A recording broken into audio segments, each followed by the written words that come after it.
ಹೆತ್ತ ತಾಯಿಯ ಮೇಲೆಯೇ ಅತ್ಯಾಚಾರ ಎಸಗಿದ್ದ ಆರೋಪಿಗೆ ಚಿಕ್ಕಬಳ್ಳಾಪುರದ ನ್ಯಾಯಾಲಯ ಜೀವಾವಧಿ ಶಿಕ್ಷೆ ವಿಧಿಸಿ ತೀರ್ಪು ನೀಡಿದೆ. ಕಳೆದ 2024 ಆಗಸ್ಟ್ 4ರಂದು ರಾತ್ರಿ ಗುಡಿಬಂಡೆ ತಾಲೂಕಿನ ಚಿನ್ನಹಳ್ಳಿ ಗ್ರಾಮದಲ್ಲಿ 45 ವರ್ಷದ ಕೆ ಅಶೋಕ್ ಎಂಬ ಕಾಮಾಂಧ ಕುಡಿದ ಮತ್ತಿನಲ್ಲಿ 65 ವರ್ಷದ ತನ್ನ ತಾಯಿಯನ್ನು ಎಳೆದುಕೊಂಡು ಹೋಗಿ ಪೈಶಾಚಿಕ ಕೃತ್ಯ ಎಸಗಿದ್ದ ಘಟನೆ ಸಂಬಂಧ ಗುಡಿಬಂಡೆ ಪೊಲೀಸ್ ಠಾಣೆಯಲ್ಲಿ ಪ್ರಕರಣ ದಾಖಲಾಗಿ ಆರೋಪಿಯನ್ನು ಬಂಧಿಸಿ ಪೊಲೀಸರು ಜೈಲಿಗಟ್ಟಿದ್ದರು.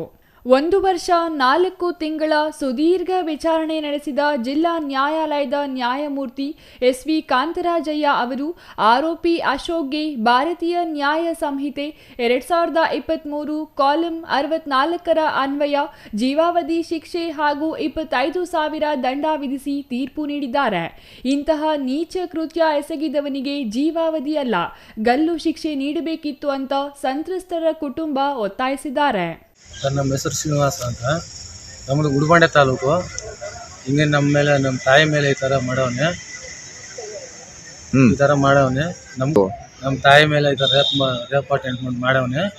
ಮಾಡಿಬಿಟ್ಟು ನಮ್ಮ ಮೇಲೇ ಗಲಾಟೆಗೆ ಬರ್ತಾನೆ. ಯಾವಾಗಲೂ ಕುಡಿದ್ಬಿಟ್ಟು ಅವನು ಈ ಥರ ಮಾಡವನೆ.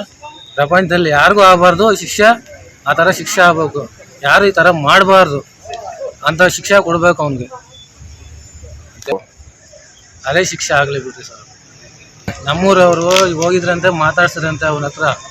ಅವನು ಹೇಳ್ದಂತೆ. ಅವನು ಏನು ಹೇಳ್ದಂತೆ ಗೊತ್ತಾ? ನಾನು ಆಚೆಗೆ ಬಂದು ನಮ್ಮ ಅಮ್ಮನ್ನ ನನ್ನ ಸಾಯಿಸ್ಬಿಟ್ಟು ನಮ್ಮ ಕುಟುಂಬ ಅವ್ರನ್ನೆಲ್ಲ ಸಾಯಿಸ್ಬಿಟ್ಟು ಆಮೇಲೆ ಅದೇ ಜೈಲಿಗೆ ಹೋಗ್ತೀನಿ. ನಾನು ಅದೇ ಜೈಲಲ್ಲೇ ಸತ್ತೋಗ್ತೀನಿ, ಅಲ್ಲೇ ಇರ್ತೀನಿ ಸಾಯಗಂಟ ಅಂತ ಹೇಳದಂತೆ. ಅವನು ಬರಲಿ ಬಿಡಿ ಸರ್ ಅಂತ ಅವ್ನು ಬರಬೇಕು. Satish Babu, CTV news, Gudibande.